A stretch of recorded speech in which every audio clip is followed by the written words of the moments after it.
Hola, buenas tardes. Vamos a empezar con la sesión de la tarde de nuevos desarrollos y pido disculpas porque voy a tener que salir a las 6 menos cuarto, pero Celia seguirá en la sesión moderándola, ¿vale? Porque tengo que coger el avión a última hora.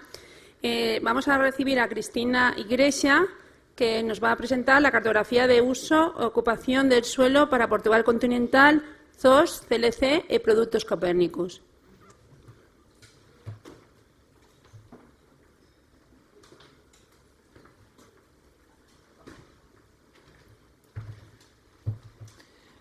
Olá, boa tarde a todos. Eu então vou apresentar a cartografia de uso e ocupação do solo para Portugal continental, que é disponibilizada pela Direção-Geral do Território. Primeiro vou fazer um primeiro enquadramento sobre os produtos que são apresentados pela DGT, seguidamente caracterizar a Carta de Uso e Ocupação do Solo, o Core Inland Cover e os produtos Copérnicos. A nível da Carta de Uso e Ocupação do Solo, a DGT disponibiliza esta informação para os anos de 95, 2007 e 2010.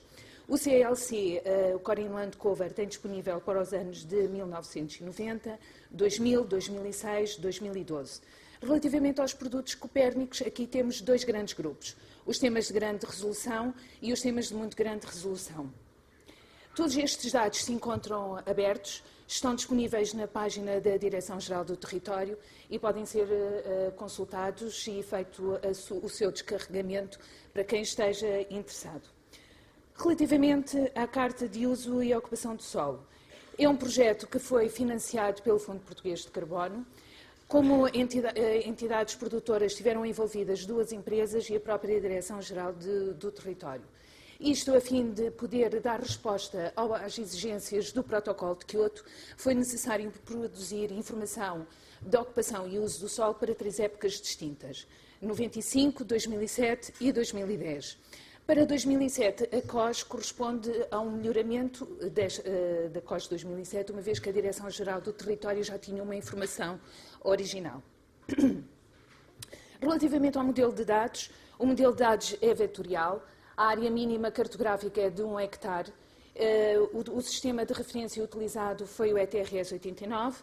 Para a COS 2007 e 2010, nós temos uma nomenclatura que, ao nível mais desagregado, é constituída por 225 classes. Relativamente à COS de 95, é uma nomenclatura com um detalhe inferior e, ao nível mais desagregado, é constituída por 89 classes. É uma cartografia que resulta da fotointerpretação das coberturas ortofotocartográficas que estão disponíveis na Direção-Geral do Território. Para a COS 95 utilizamos as imagens ortorretificadas com 1 metro de resolução de 95 e para a COS 2007 e 2010 utilizamos as coberturas ortofotocartográficas para os anos de 2007 e 2010. Portanto, isto é uma cartografia, a COS é uma cartografia, como eu disse, em formato vetorial, divide o espaço em unidades de paisagem, em polígonos, que vão partilhar os conceitos de uso e ocupação de solo. Toda a área que seja superior a 1 hectare é identificada e a distância mínima entre linhas é superior a 20 metros. Estamos a falar, por exemplo, da distância entre, por exemplo, destas duas linhas não pode ser inferior a 20 metros, nesta cartografia. Cada área que seja identificada, ela tem que ser caracterizada de acordo com a nomenclatura que está a ser usada. E vai ser atribuído um código ao nível mais desagregado que lhe vai vai-lhe conferir o tipo de ocupação e uso do solo que está definido para esta área identificada. A nível da nomenclatura, a COS 2007 e 2010 tem 5 grandes grupos na nomenclatura: os territórios artificializados, as áreas agrícolas e agroflorestais, as florestas, os meios naturais e seminaturais, as zonas úmidas e os corpos de água. É uma nomenclatura hierárquica e é constituída por 5 níveis de informação. O nível 5 é o nível mais desagregado.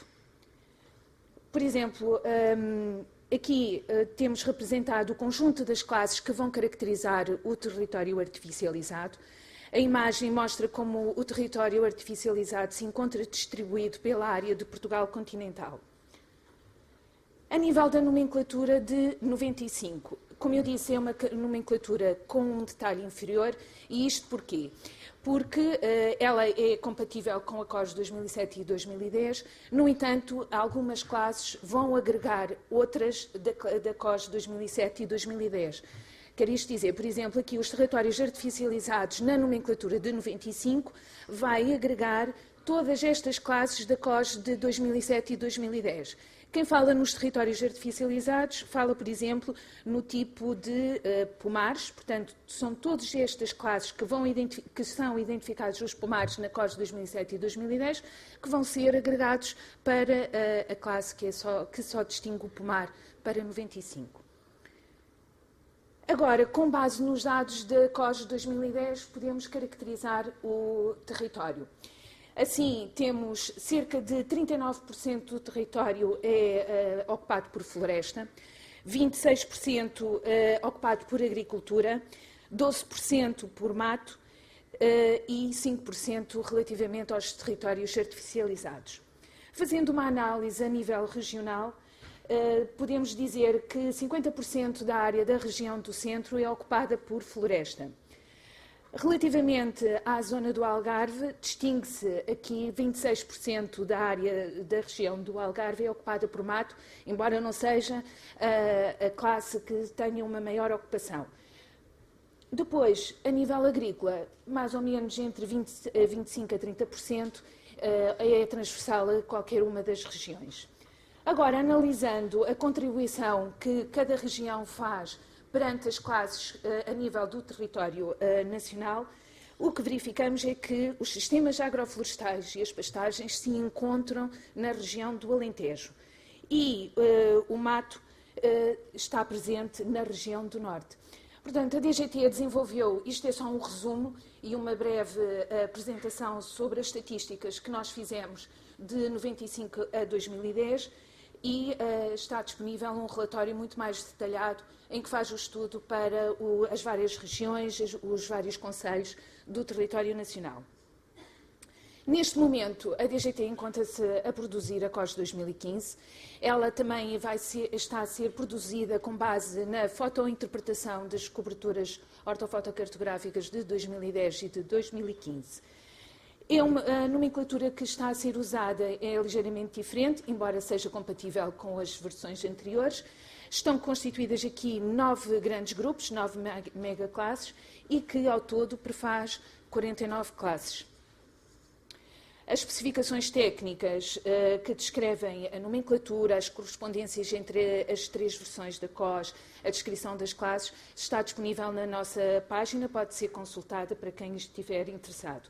E o mesmo se passa para aquilo que eu estava a dizer, o estudo sobre as estatísticas e as dinâmicas do território. Pronto. Outro tipo de cartografia que é disponibilizada pela Direção-Geral do Território é a Corinne Landcover. É um projeto financiado pela Comissão Europeia, pela Agência Europeia do Ambiente. A DGT é responsável pela sua produção a nível do território nacional e temos esta informação disponível a partir de 1990 a 2012. O objetivo desta cartografia é ter uma cartografia precisa que possa traduzir a ocupação do solo, que seja detalhada, consistente e compatível com a dos outros países da União Europeia. Em termos de especificações técnicas, é uma cartografia vetorial, tal e qual como a COS, também vai descrever o território em unidades de paisagem, só que aqui todas as áreas que sejam superiores a 25 hectares são identificadas. Vão ser classificadas de acordo com uma nomenclatura que é compatível com a COS até ao 3º nível e, portanto, ao todo temos aqui 44 classes. Ela é obtida também por uma interpretação visual, só que a partir das imagens de satélite e não pelas imagens ortorretificadas. Como a metodologia de produção é feita a partir da construção de um fecheiro de alterações, o updating vai nos permitir construir a nova cartografia e, a partir do downdating, vamos fazer a ligação e tornar consistente com as versões que já existiam. Portanto, um breve resumo para perceberem o que é que eu estou a falar. Aqui, para explicar como é que é feito o Corinne de 2012, parte da última versão existente, neste caso era o CLC de 2006, com base nas imagens de satélite, nós conseguimos produzir o fecheiro de alterações. Ao mesmo tempo, vamos corrigir possíveis erros que existam na versão original e temos assim um CLC com uma versão de 2006 numa versão melhorada, que através do fecheiro das alterações vamos conseguir ter o CLC de 2012. Esta é uma imagem, como vocês podem ver, de 2006, que quer transmitir o território artificializado, e aqui é o crescimento urbano, e a azul corresponde aos polígonos de alteração que foram identificados em 2012. O downdating, a filosofia é exatamente a mesma, só que retrata num espaço temporal diferente. Vamos andar para trás a partir da construção dos fecheiros de alterações. Partimos de uma versão melhorada, fazemos as alterações neste caso, de 2006 para 2000. Com estes dois produtos conseguimos fazer, então, produzir uma segunda versão das versões que já existiam. O relatório técnico também está disponível na página da Direção-Geral do Território. Quem estiver interessado também o pode consultar. Em termos de produtos copérnicos, a DGT também disponibiliza esta informação.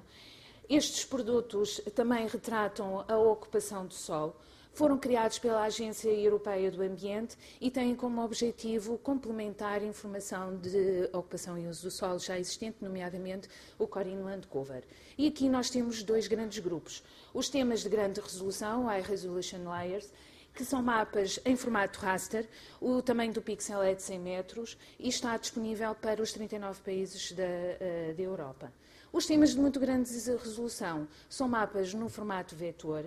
A área mínima é de meio hectare e de 0,25 hectares e vai caracterizar zonas específicas ou particularmente sensíveis. Não temos para o território todo.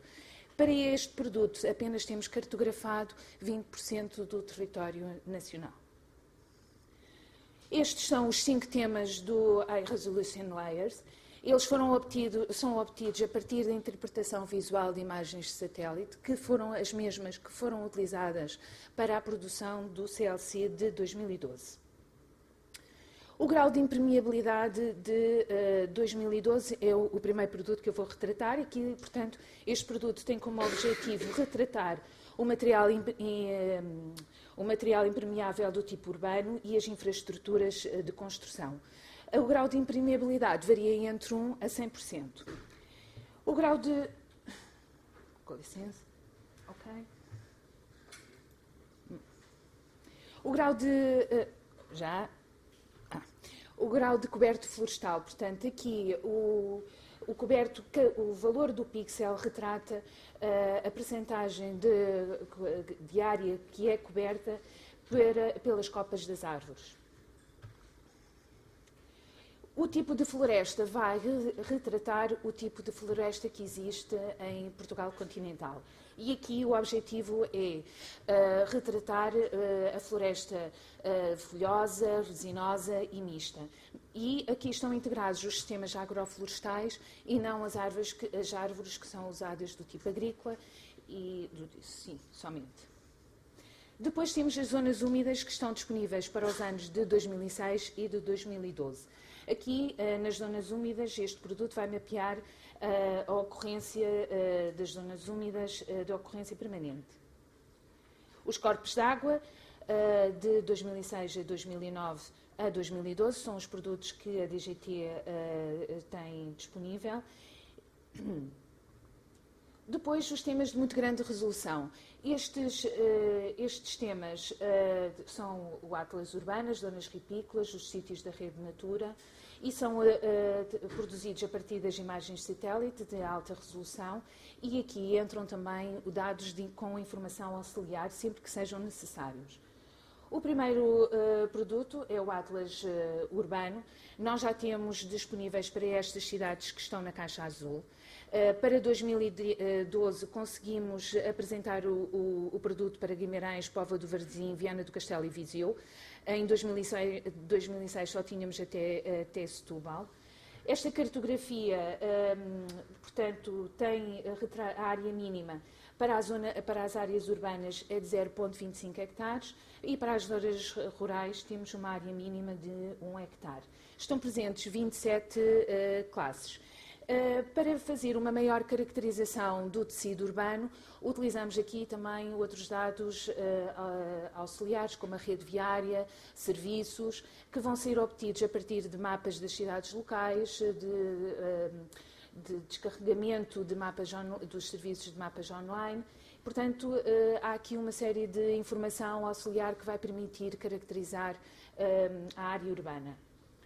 Depois, as zonas ripícolas. As zonas ripícolas de 2012, elas caracterizam,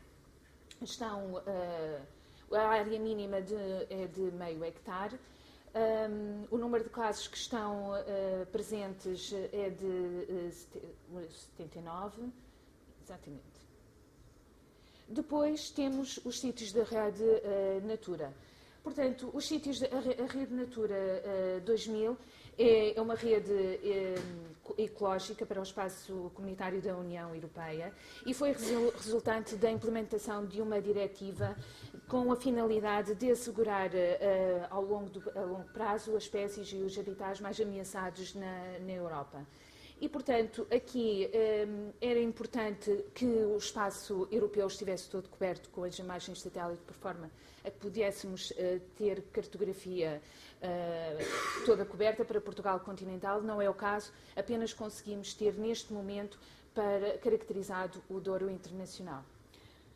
Os documentos técnicos encontram-se disponíveis na página da DGT. Quem estiver interessado pode consultar. E esperemos até ao final do segundo semestre podermos também ter disponível a informação da COS de 2015, que achamos que também é bastante importante. Pronto, é tudo e muito obrigada.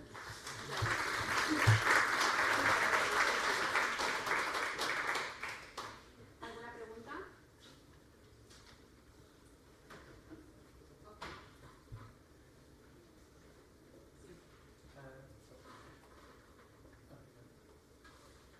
Obrigado pela apresentação. Não gosto também. Grande parte destes produtos. Não se ouve. Não está ligado.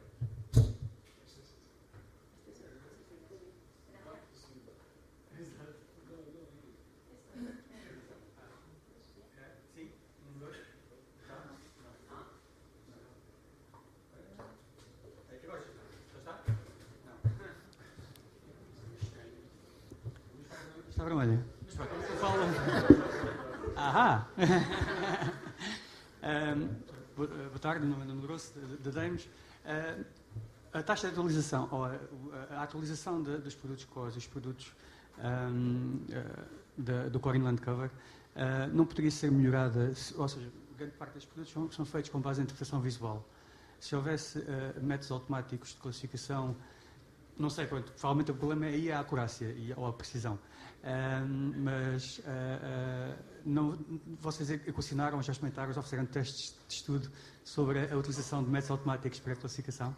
Sim, talvez depois a apresentação do meu colega Hugo vá dar resposta àquilo que me está a questionar. Mas posso lhe adiantar que, por exemplo, para a COS de 2015, nós já utilizamos um pouco essa metodologia para nos ajudar a detectar as alterações para 2015. E foi com a ajuda dessa detecção automática que nós vamos encontrar as possíveis alterações entre a COS de 2010 e a COS de 2015. Pronto, já é uma filosofia que está implementada na COS de 2015, embora ela seja sempre feita pela interpretação visual das imagens ortorretificadas. Essa metodologia vai beneficiar encontrar as possíveis alterações para o ano em que estamos a fazer a produção dos dados. Porque eu vejo isso como uma possibilidade para tentar diminuir o tempo entre as diferentes atualizações dos produtos. Pois, o mesmo, por exemplo, posso lhe dizer que a produção começou este ano e pretendemos disponibilizar já no final do semestre de 2018, do primeiro semestre de 2018. Portanto, já é um grande avanço também.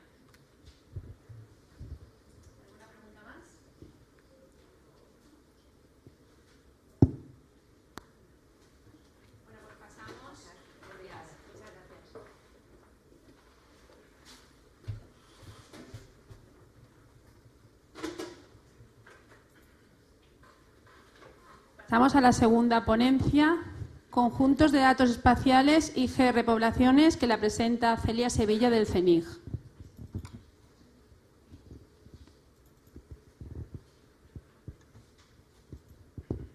Buenas tardes, mi nombre es Celia Sevilla, soy del Centro Nacional de Información Geográfica y os voy a presentar lo que estamos haciendo en el Instituto Geográfico en cuanto a la información geográfica de referencia de poblaciones, tanto la situación actual como la situación futura.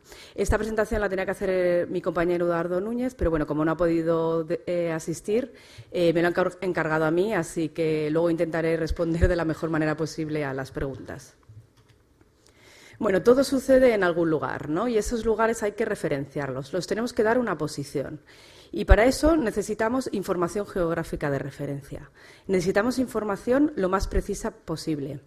La información geográfica de referencia, como ya se ha contado tanto para la hidrografía, para red de transportes, en este foro, pues es información oficial que va a servir para que cualquier usuario y aplicación pueda referenciar sus datos. ¿Y qué características tiene? Pues que proporciona una localización precisa, sin ambigüedades, posibilita la combinación de datos. Si hacemos los datos a una alta resolución, pues conseguimos que la combinación de capas sea exacta y podemos combinarlas de la mejor manera posible. Además, estos datos tienen que ser sostenibles en el tiempo y tienen que tener todo un plan de mantenimiento. Además, los datos tienen que ser producidos por una fuente oficial que tenga mandato legal para hacer los datos. En cuanto al contexto de las poblaciones, son muy importantes a todos los niveles, a nivel global, a nivel europeo y a nivel nacional. A nivel global, dentro del Comité Técnico de Gestión de Información Geográfica de las Naciones Unidas, se han definido dos conjuntos de datos esenciales, que son las edificaciones y los asentamientos. A nivel de ISPAIR, a nivel europeo, es verdad que no hay un grupo como tal de poblaciones, pero sí que está relacionado con otros temas, como pueden ser las edificaciones, los usos del suelo, las unidades estadísticas. Y luego, pues a nivel nacional, sí que la LISIGE, en el marco español, sí que se ha definido un grupo que es el de entidades de población. Y por eso en el Instituto Geográfico Nacional estamos haciendo lo que denominamos poblaciones o asentamientos. Para hacer estos datos, lo primero que hemos hecho ha sido reunirnos con los usuarios. ¿Qué necesidades tienen los usuarios? Y con ello hemos generado unas especificaciones de datos. Con esas especificaciones lo que pretendemos es obtener los asentamientos a la máxima resolución posible y de la manera más automática. Para ello nos basamos en las líneas de catastro, para hacer esos automatismos que nos den el contorno de las poblaciones. Y además estos datos los vamos a poner a disposición de los usuarios pues, por medio de servicios y del centro de descargas. ¿Qué son las poblaciones? Pues entendemos por poblaciones aquella delimitación del territorio donde tiene lugar la actividad humana, ya sean urbanizaciones o pueden ser zonas de equipamiento, como pueden ser hospitales o zonas industriales, ¿vale? Todo eso es lo que vamos a recoger en las poblaciones. ¿Y para qué va a servir esta información? Pues esta información va a servir para hacer estadísticas, para el Instituto Nacional de Estadística, que puede tenerlo como una unidad de población. Puede servir para correos, va a servir también para las direcciones postales, para el catastro, para hacer planificación territorial, porque es donde está la población, a todos los niveles, a nivel regional, local y, por supuesto, pues para hacer cartografía. Es importante la población y por eso también se recoge en Copernicus. Ahí tienen un enlace donde pueden ver el mapa de asentamientos de población europeo, que en este caso es un raster que nos identifica la población. Para hacer las especificaciones de datos de poblaciones, como decíamos, en ISPAIR no hay un tema concreto como tal. Entonces, ¿qué es lo que hemos hecho? Hemos cogido aquellos temas con los que se relacionaba, que eran las unidades estadísticas, los nombres geográficos y los usos del suelo. Dentro de los nombres geográficos, pues, la clasificación de datos de lugares poblados. Y ¿qué hemos hecho? Ha sido generar unas clases relacionadas con estas, que son las clases de asentamientos, y son las que hemos definido en las especificaciones de datos que pueden encontrar en este PDF. ¿Y qué es lo que se define? Pues bien, el Instituto Nacional de Estadística cubre el territorio con municipios. Esos municipios están cubiertos por entidades de población. Las entidades de población pueden tener un núcleo de población o pueden tener varios. También pueden tener barrios, que por ejemplo el INE no los recoge, pero nosotros en las poblaciones sí los recogemos. Y luego el resto sería lo que el INE considera el diseminado. Pues bien, nosotros en ese diseminado sí que capturamos los contornos y es lo otro que caracterizamos como asentamientos que no son núcleos urbanos.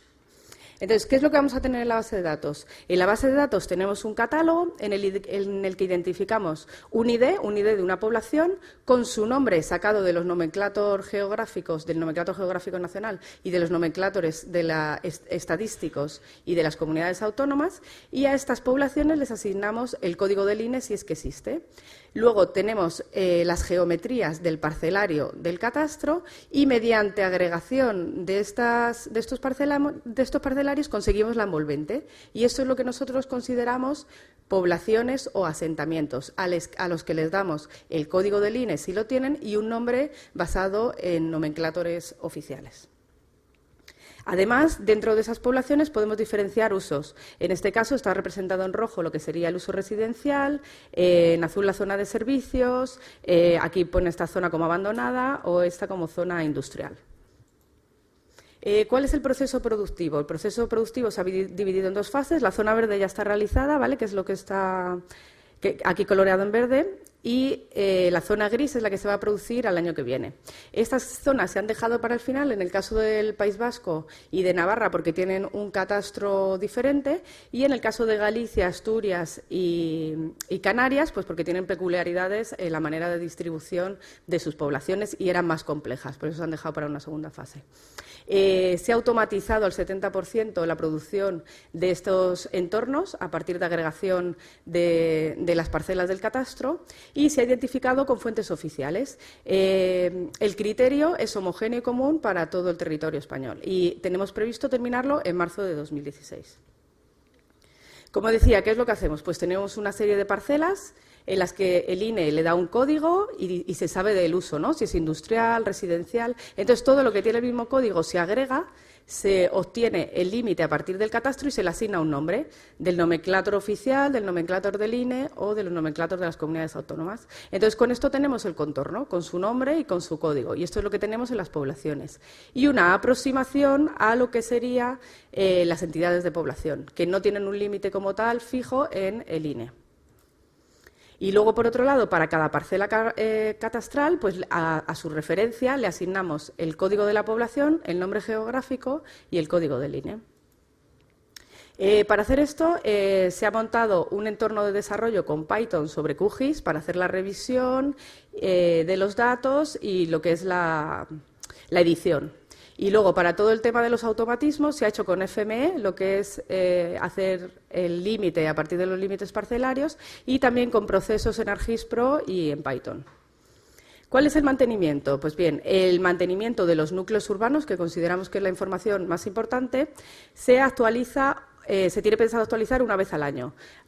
Junto con las actualizaciones que haya pues del catastro, del Instituto Nacional de Estadística y de los nombres geográficos, porque lo consideramos la información fundamental. Y el resto, pues que serían las zonas residenciales, zonas industriales de otros usos, eso se va a actualizar cada 3 años. La precisión es en torno al metro y, como decía, la automatización es del 70%. Y se va a tener lugar una actualización coordinada a nivel nacional, regional y local. Y la estrategia que se sigue es como en el resto de los IGRs, de la información geográfica de referencia, se sigue una estrategia de abajo arriba. Se obtienen los datos a la mayor resolución y luego el resto de productos se obtienen por generalización. ¿Cómo va a ser la coordinación? Bueno, pues nosotros a nivel nacional, que es el Instituto Geográfico, lo que hacemos es coordinar el proyecto, hacer una primera producción lo más automáticamente posible y una difusión.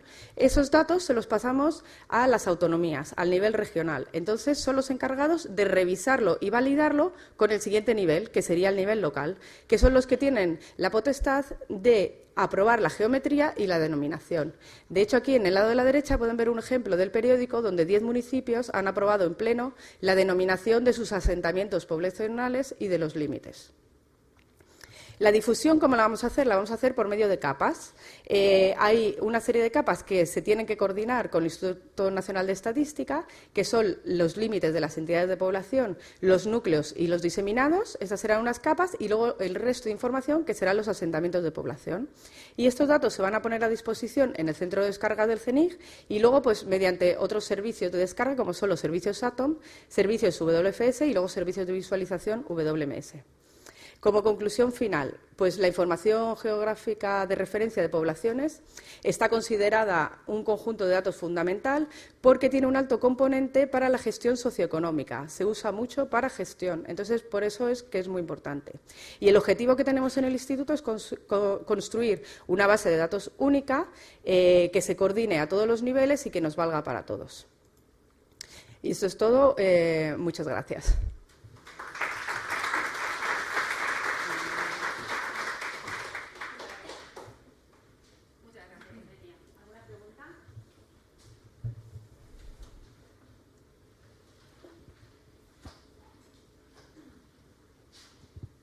Disculpa, llega un poquito tarde, pero he visto que gran parte ya tenéis procesada de lo que es España por comunidades. ¿Cuándo tenéis previsto que las comunidades nos reviertan esa información, o sea, hacer el feedback? Pues estará terminado en marzo de 2018. Entonces, los servicios está pensado crearlos a partir de mayo. Entonces, me imagino que para el primer semestre del año que viene estarán disponibles. De todas formas, si los quisieras tener antes, porque tu comunidad ya está hecha, pues habla con Eduardo, que es el encargado del proyecto, y seguro te los puede proporcionar para que los vayas viendo. Incluso ya empezáis la coordinación y la edición de los datos. Vale.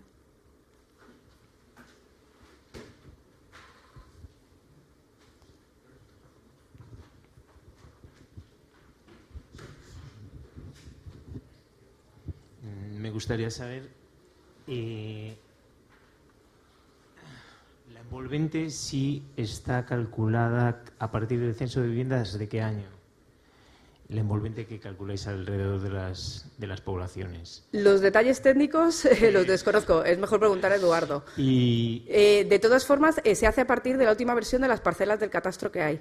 Lo que sí que sé que si es en zona urbana, si es un núcleo de población, se coge el límite de la construcción, y si es en parcela rústica se coge el límite de la parcela, y me imagino que será el de la última versión, puesto que los datos los capturan directamente del catastro. Entonces me imagino que la última versión que tenga el catastro es con la que se hace el límite. pero tiene que estar coordinado con el censo de viviendas, entiendo.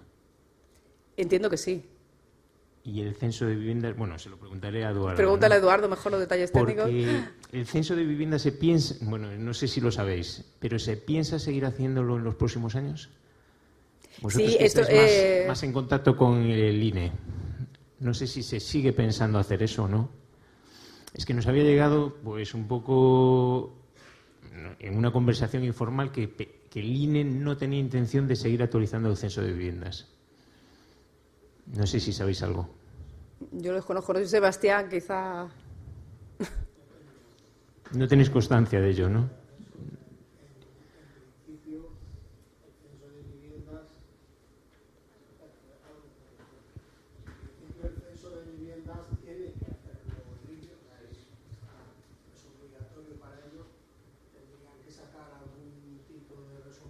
Decreto, alguna figura legal para no hacerlo. Por ahora, que yo sepa, no hay nada. Pero bueno, no lo puedo asegurar. Una conversación que nos ha llegado de manera informal y quería saber si No, está, y además la envolvente está basada en el catastro más la base de redes de transporte para meterla toda la red viaria. Está contrastado con censo de población. Sabes que en el último censo de población se asignaron coordenadas a las distintas viviendas, a las distintas unidades, y contrastado con eso. Con el censo de viviendas, no. Vamos, no me atrevo a asegurarlo porque Eduardo ha ido mejorando el procedimiento y a lo mejor ha metido también un cruce, un contraste con el censo de viviendas, pero no me consta. Yo creo que no.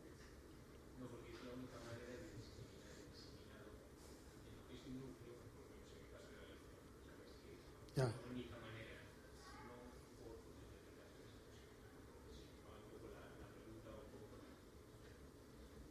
No, pero fíjate que no hay fotointerpretación. Realmente aquí lo que hay es el dato catastral, sí, y en el ámbito rural lo que hay es las parcelas rústicas que tienen construcciones.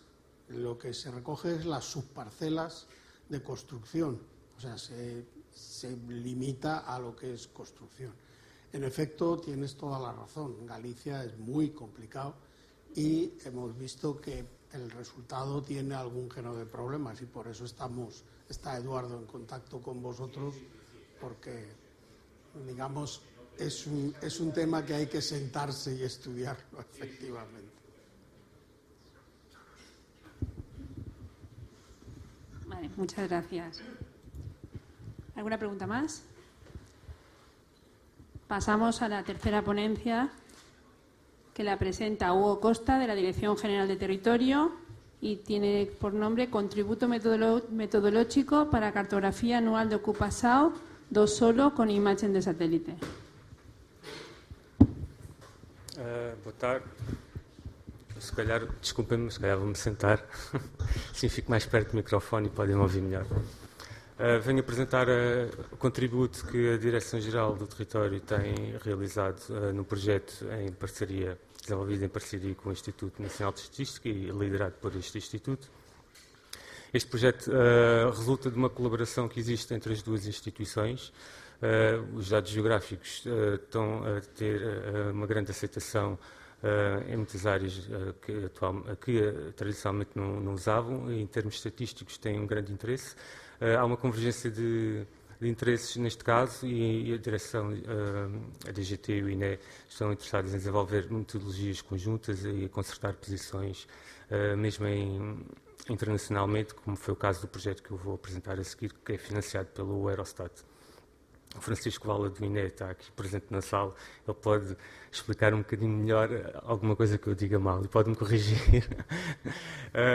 O projeto que eu vou falar está relacionado com este projeto, que é o projeto Lucas, que se calhar muitos de vocês conhecem.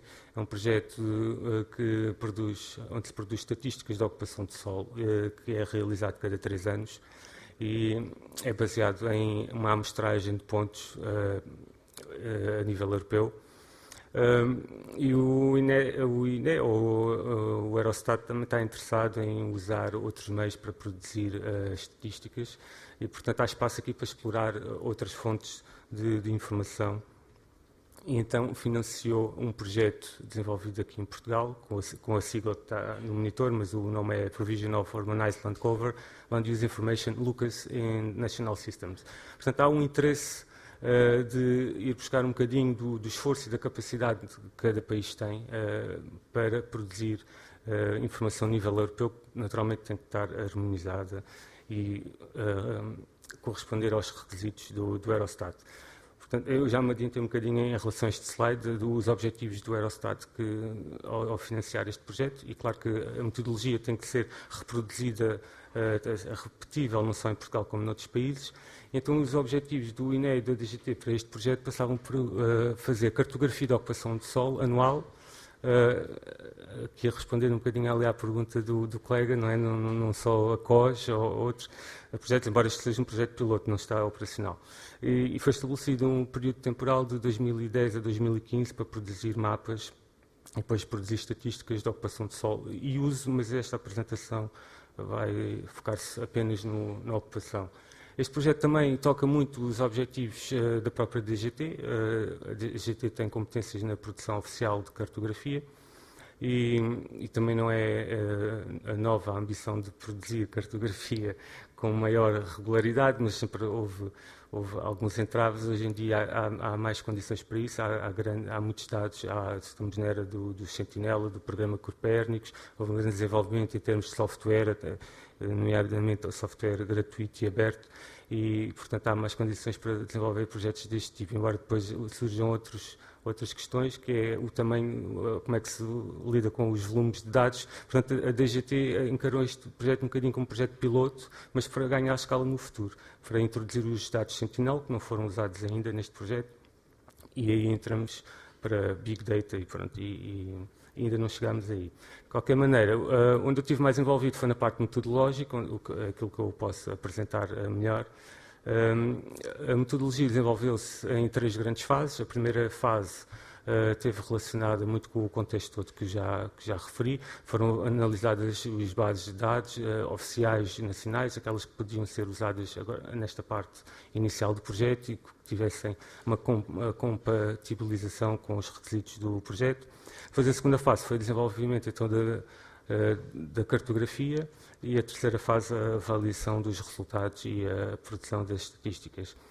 Aqui a ocupação de solo é representada por uma nomenclatura de 15 classes, que partiu da base da nomenclatura inicial do Lucas, com algumas ligeiras adaptações, mas também porque este projeto toca muitos objetivos da GT e a DGT está interessada em cartografar classes que não estão nesta nomenclatura. Nós acabámos por trabalhar com uma nomenclatura de 33 classes, o que poderá ser útil no futuro.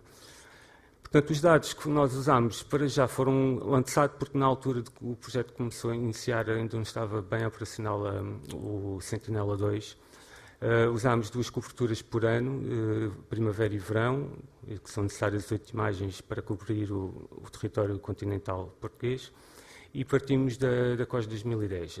Poderia-se ter feito um mapa inicial para o primeiro ano, mas tendo um mapa da qualidade da COS que correspondia aos requisitos do projeto. O primeiro mapa que foi realizado foi uma conversão da COS para o mapa desejado e depois, sucessivamente, aquele mapa foi atualizado para os anos sucessivos. E também utilizou-se dados auxiliares, que é uma questão fundamental do projeto, portanto, muito do espírito do projeto era usar dados oficiais que pudessem enriquecer e permitir expandir a metodologia. Pronto, aqui só usámos o parcelário, usámos áreas ardidas do CNF e informação da Direção-Geral de Energia e Geologia, mas a metodologia foi desenvolvida a pensar em mais dados. A segunda fase da produção dos mapas começou com uma detecção de alterações, ou seja, não se produziu um mapa de raiz para todos os anos, partiu-se do mapa inicial e depois os mapas são atualizados.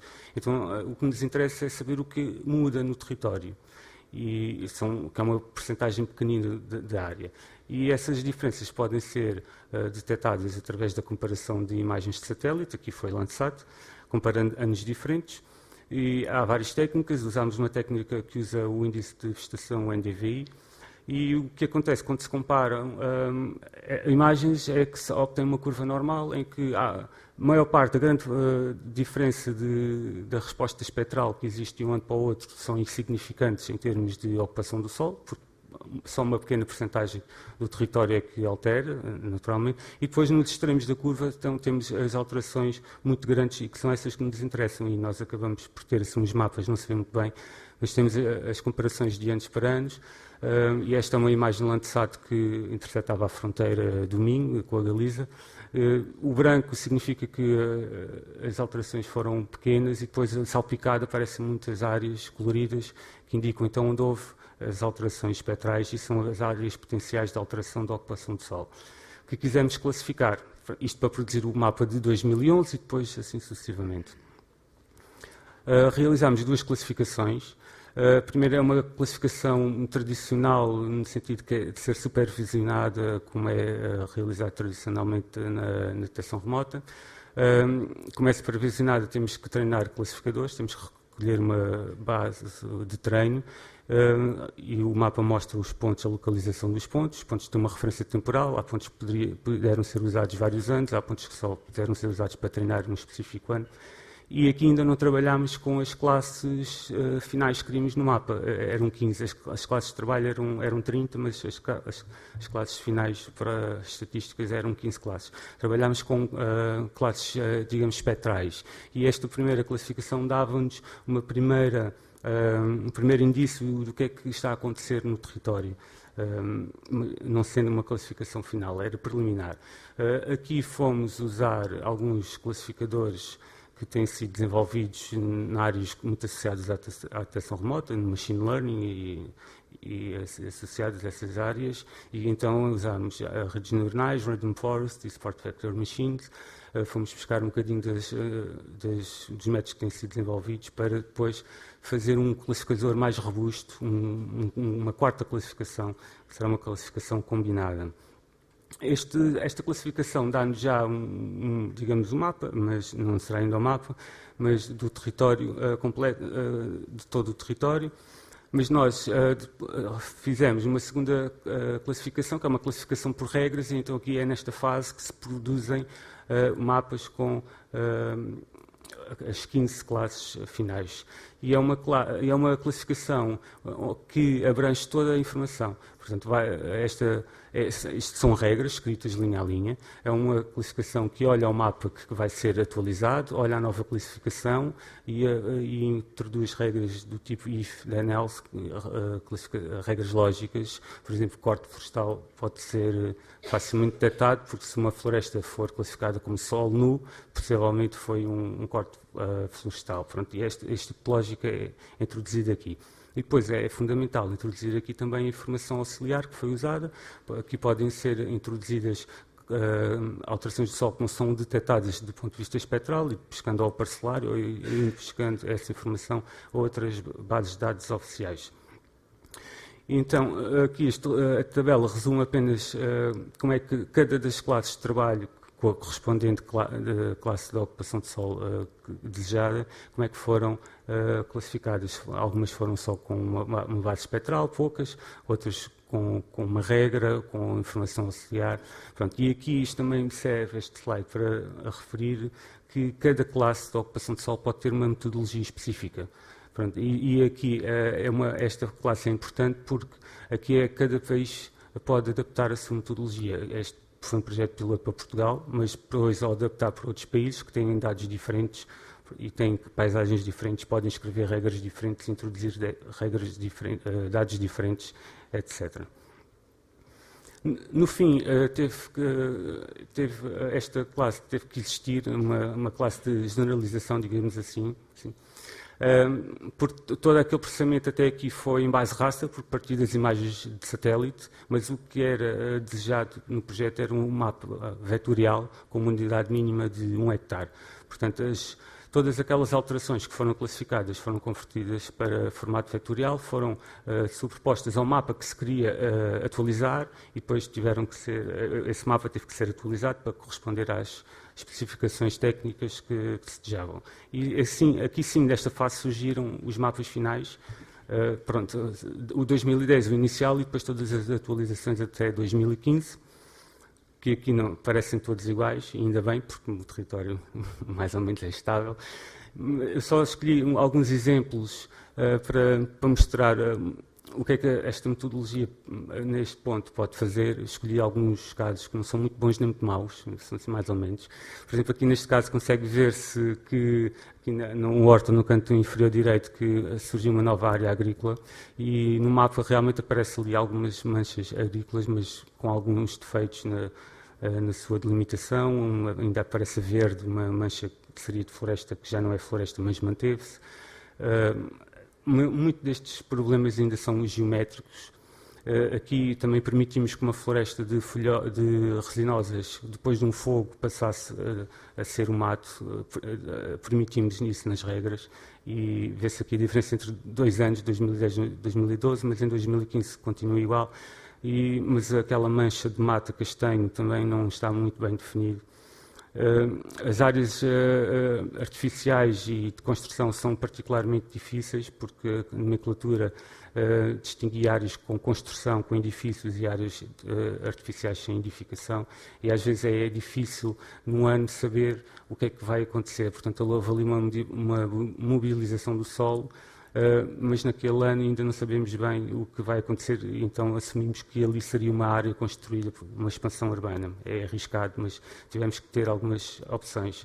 E aqui, por fim, uma estrada que foi detectada, mas interrompida. Vê-se que a autoestrada acaba num sítio, numa área rural, é um erro, obviamente. Mas a metodologia foi capaz de detectar aquela alteração. No fim, tivemos a avaliação de temática, uma avaliação estatística com uma amostragem aleatória e estratificada.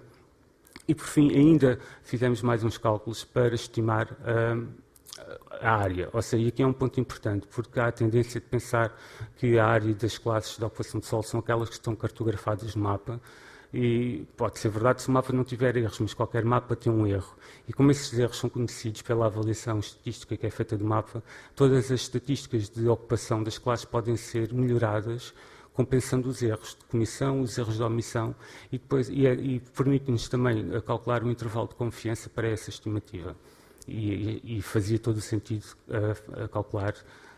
fazer esse cálculo neste projeto. Aqui são os resultados da avaliação temática, e depois este erro que foi estimado para as classes para as 15 classes, foi então usado para fazer uma estimativa da ocupação de cada uma das 15 classes.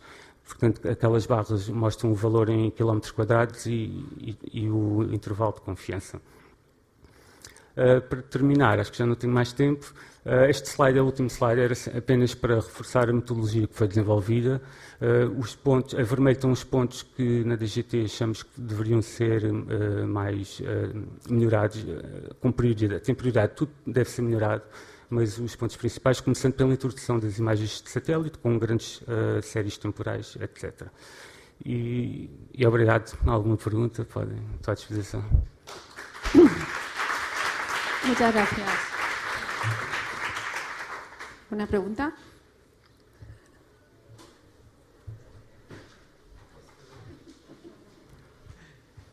Obrigado pela apresentação também. Vem ao encontro daquilo que realmente se pedia, porque realmente isto agiliza o processo de classificação. Agilizando o processo de classificação vai haver, obviamente, uma maior dinâmica na produção deste tipo de mapas.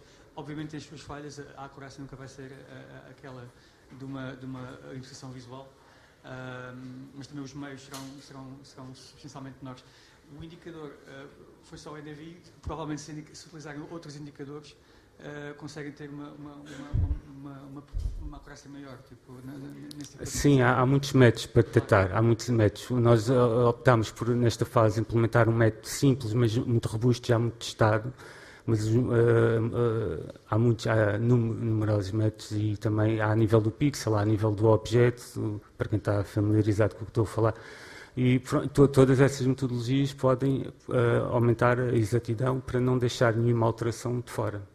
Porque esta estratégia foi conservadora nas alterações detectadas. Nós temos noção que houve muitas alterações que, se calhar, não foram detectadas e mapeadas, porque nós preferíamos ter esta abordagem conservadora e evitar cartografar mal uma alteração que não ocorreu. Jogamos pelo seguro, digamos assim. E essas metodologias de detecção de alterações podem ajudar, então, a mudar um bocadinho essa limitação.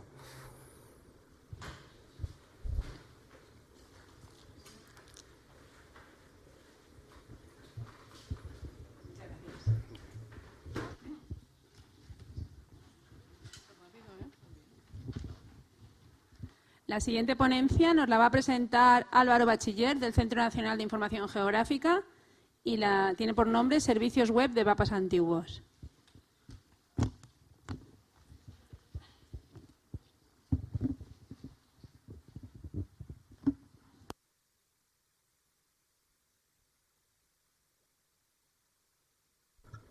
Hola.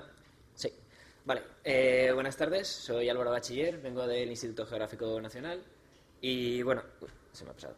Voy a hablar de una cosa que es poco habitual. Son servicios web de mapas que están desactualizados. De hecho, algunos de ellos los tenemos incluso guardados en el Archivo Nacional en formato papel, en sus formatos originales.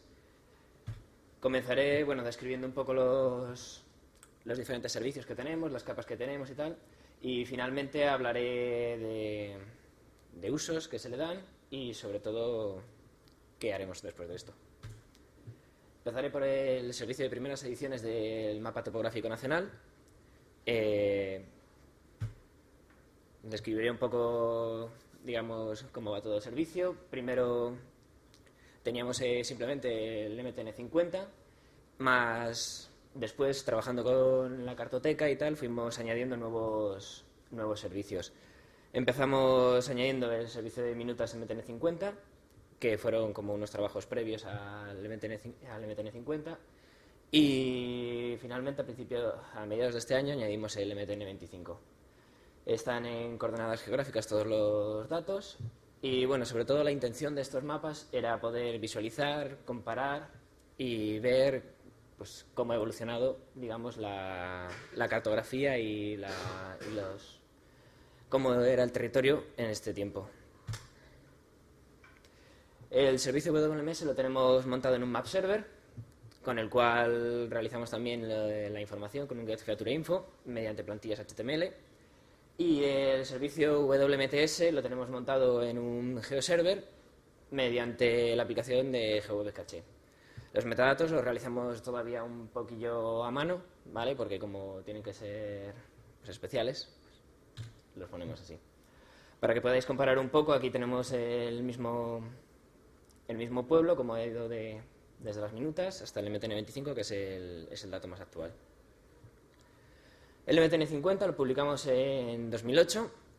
Digamos que la primera hoja se realizó en 1875 y la última en 1968. Está compuesto por dos subcapas, una capa que llamamos enlace, que es en la cual tenemos toda la información, todos los datos de la hoja, y un enlace al centro de descargas para poder, si acaso el usuario quiere, descargárselo en su propio ordenador. Y la segunda subcapa es la capa MTN50, que es la que sirve para poder ver el dato. Las minutas MTN50 se publicaron en febrero de este mismo año. Se realizaron los mapas físicos, se realizaron por técnicas fotomecánicas, elaborados a escala 1:25.000 y con una extensión de las hojas del 50.000. Primero intentamos hacer su propio servicio, pero decidimos añadirlo, dado su relación, al servicio de primeras ediciones del MTN50. En este caso, la subcapa, o digamos la capa única, se llama Catastrones, es consultable, con su plantilla HTML para poder obtener los datos de la hoja, y también esperamos que dentro de poco podamos hacer un enlace al centro de descargas. Por último, la última capa que hemos añadido al servicio es la de primeras ediciones del MTN25, que la añadimos en abril. La verdad es que nos alimentamos bastante de lo que ya teníamos publicado del MTN50, cambiamos los enlaces, hicimos una mezcla, lo cogemos todo y lo publicamos en Internet. En este caso, la primera hoja se realizó en 1975 y los trabajos de las primeras hojas del MTN25 se acabaron en 2003. Como ya he dicho, es exactamente igual que el MTN50, por lo tanto tiene una capa enlace para los datos y una capa normal una capa de MTN25 para poder visualizarlo. Ahora hablaré del plano de Teixeira, de Pedro Teixeira, de la Villa de Madrid. Este plano se realizó en 1656 y lo publicamos en 2016 como una de las actividades para conmemorar el 400 aniversario de la muerte de Cervantes. El plano, como ya he dicho, lo realizó Pedro Teixeira en 1656, pero el IGN hizo una copia, lo volvió a realizar en 1881. Consta de 20 hojas y están dibujadas a escala 1:1840 aproximadamente. Dentro de la hoja, dentro de los planos, lo que podemos ver son las plantas de los edificios y el alzado de la fachada sur. Hablamos ahora de las minutas cartográficas, que no hay que confundirlas con las minutas MTN, que son diferentes. Se publicó en julio de 2015 este trabajo. Son mapas manuscritos realizados entre 1870 y 1950. Y está realizado por minutas planimétricas, altimétricas y una combinación de ambas, de planimétrico y altimétrico. Se dibujaron a 1:25.000, pero en este caso es la escala 1:50.000 la precisión. Son trabajos previos al mapa topográfico nacional y en este caso, este servicio, solo tenemos el WMS sin estar teselado. Paso ahora a uno de los servicios más utilizados por los usuarios y es el servicio de ortofotografía histórica. En este servicio lo que hacemos es unir todos los vuelos de PENOA más otros vuelos que se realizaron en diferentes proyectos, como pueden ser SIGPAC, Olistad o incluso un vuelo que hizo el ejército de Estados Unidos a mediados del siglo XX. El servicio de ortofotografía histórica está compuesto por voy a decir cuatro tipos de capas, porque PENOA, cada uno de los vuelos de PENOA tiene su propia capa, en el cual está pues, PENOA, SIGPAC, Olistad y el vuelo americano.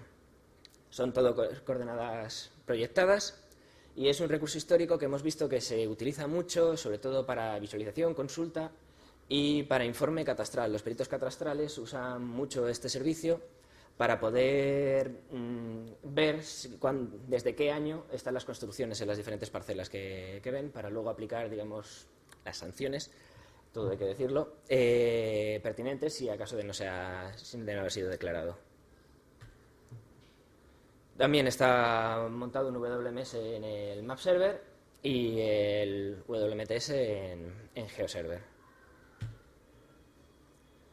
Todas las capas son consultables, por lo tanto podemos obtener la información del vuelo, el año y todo, digamos, los datos pertinentes.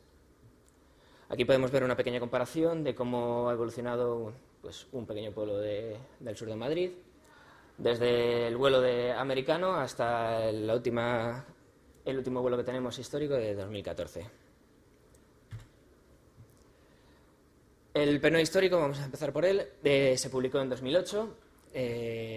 Con la intención, sobre todo, pues, de poder visualizar, de poder comparar y de tener un registro de lo que es los vuelos que se han tenido.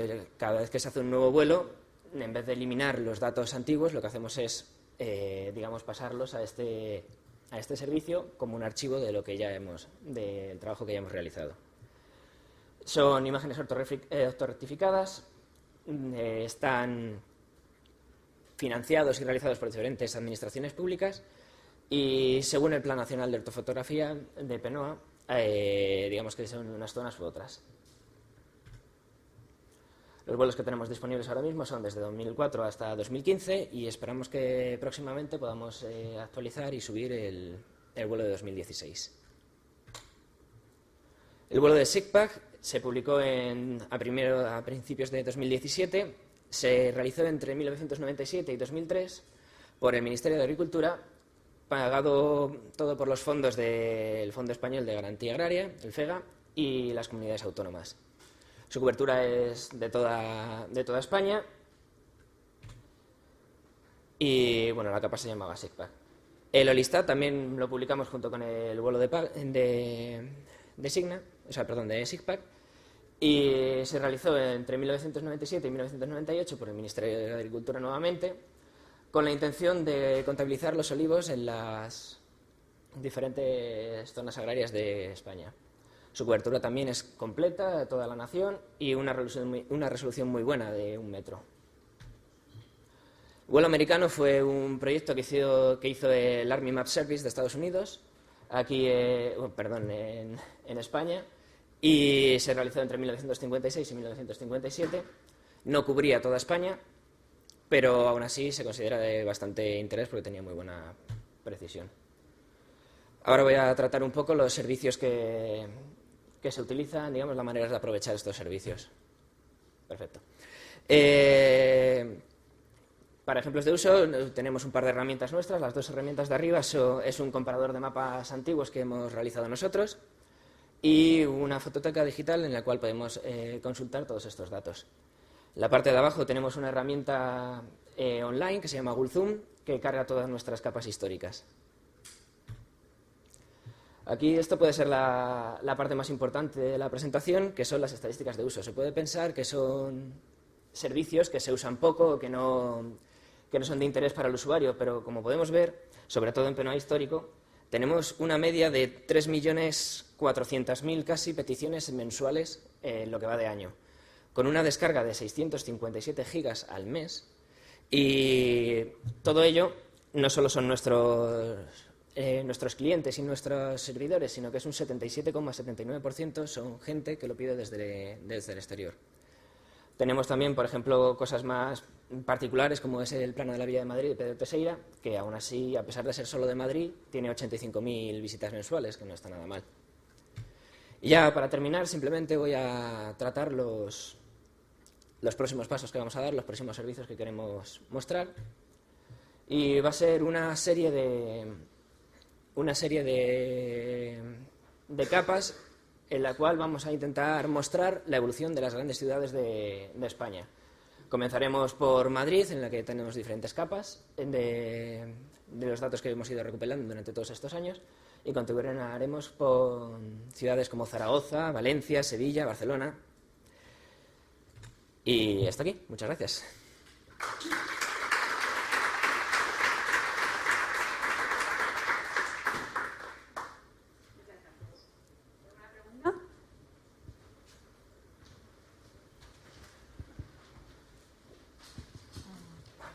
Por favor, essa informação que estava em papel estava toda no mesmo organismo ou vocês tiveram imenso trabalho a andar a fazer a coleta, digamos, a recolha dessa informação por vários organismos?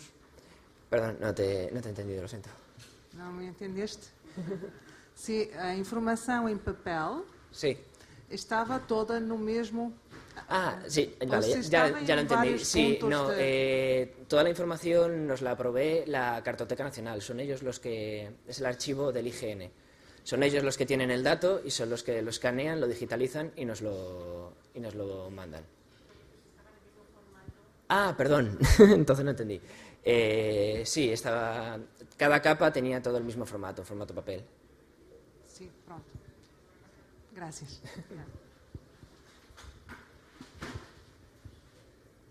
Bueno, en lo que ha expuesto él hay cartografía papel, que es fundamentalmente de la cartoteca del Instituto Geográfico Nacional, pero están también las ortofotografías, que son digitales, por supuesto. Son digitales y que es colaboración, por ejemplo, las ortofotografías, el vuelo americano, que hay vuelo americano del 56-57, incluso del 45-46, eso nos lo ha aportado el Centro Cartográfico y Fotográfico del Aire, el Ministerio de Defensa de España, que es quien tiene ese vuelo.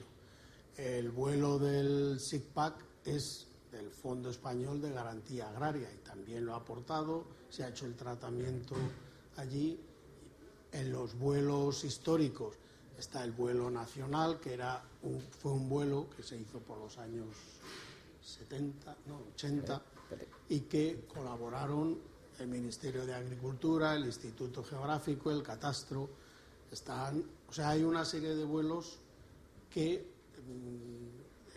digamos, se generaron para distintas aplicaciones, estaban archivados en distintos sitios, se han ido concentrando en el CENIC, de acuerdo con las distintas instituciones, y se han ido convirtiendo, tratando, porque estaban en soportes analógicos, ha habido que escanearlos, tratarlos, corregir y ponerlos como ortofoto. Todo eso ya labor hecha en el Instituto Geográfico y CENIC.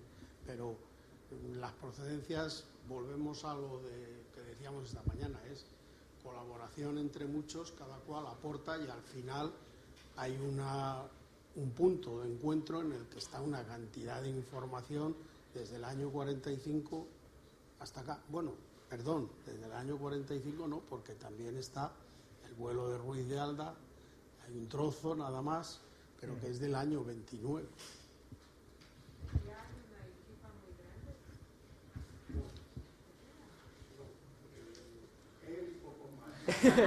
Somos 2 personas.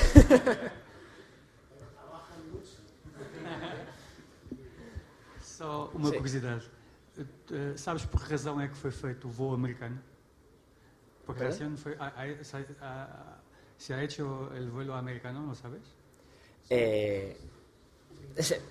Sebastián, te lo sabes mejor que yo. Te lo contesto quizás porque es de mi época. No, el vuelo americano, fijaros que es año 46-47, el primer vuelo que no cubre toda España, cubre una parte, y luego el vuelo americano del 56-57, que ese sí tiene una cobertura no de toda España, pero casi completa. Falta Canarias y falta una parte muy concreta. La razón fue porque durante la Segunda Guerra Mundial el ejército americano detectó que le faltaba información y como al acabar la Guerra Mundial eran los dueños del mundo, pues se lanzaron a volar, no España, toda Europa. Y digamos, no sé asegurarlo, pero posiblemente sí. Entonces, eso es cuestión de... ese vuelo se hizo, el Army Map Service de Estados Unidos entregó copia a los ministerios de defensa y ha estado oculto en los ministerios de defensa mucho tiempo. Digamos, el tener ese vuelo y poder generar ortofotos y eso a partir de él, bueno, generar ortofotos seguimos generando, pero tener el vuelo completo y poder tratarlo y prepararlo para generar las ortofotos es de hace 4 años o 5, o sea que hace relativamente poco que ha habido ese acuerdo, esa confluencia.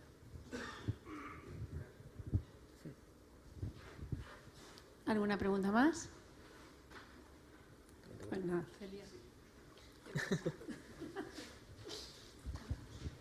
Bueno, como Eloína se tiene que ir, la voy a sustituir yo moderando la sesión.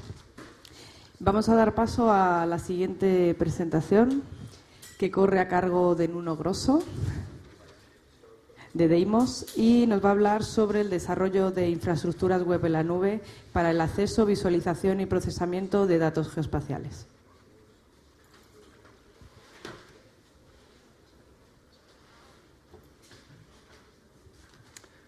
Boa tarde.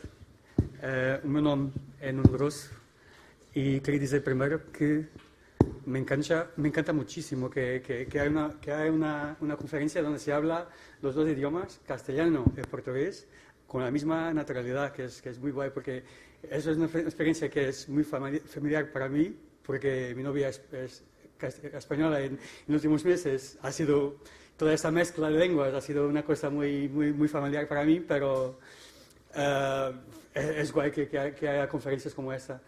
Nosotros hablamos menos de metadatos y más sobre quién va a cocinar la cena en ese día, pero lo resto, lo mismo. Y ahora voy a hacer lo resto de la presentación en portugués, claro.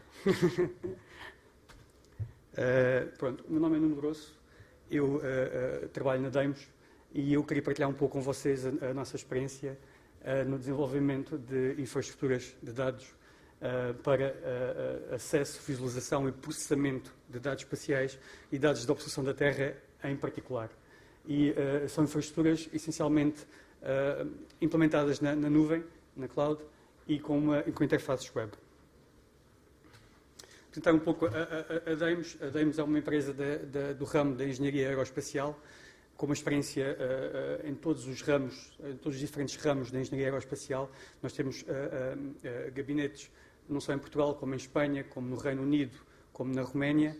Temos 15 anos de experiência e essa experiência dá-nos uma visão muito transversal da engenharia aeroespacial e permitiu-nos agora, atualmente, ter a experiência necessária para desenvolver sistemas com base em satélites que vão desde o planeamento das missões até à utilização das imagens de satélite. E aqui dou alguns exemplos de aeronáutica, aplicações marítimas. Nós também temos alguma experiência na parte da agricultura, na parte de classificação do uso de solo e na integração de todos estes sistemas. Só um pouco mais de marketing.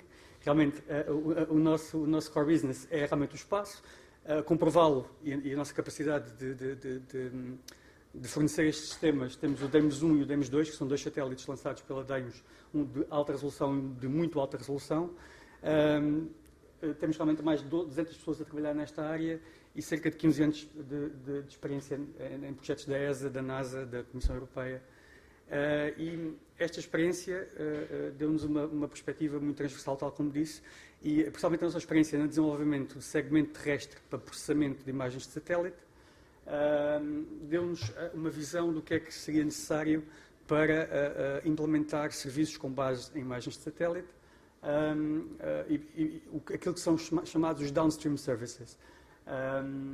Esses downstream services não são exatamente aquilo que é necessário para um segmento terrestre. Um segmento terrestre normalmente é focado muito numa missão, é pouco flexível.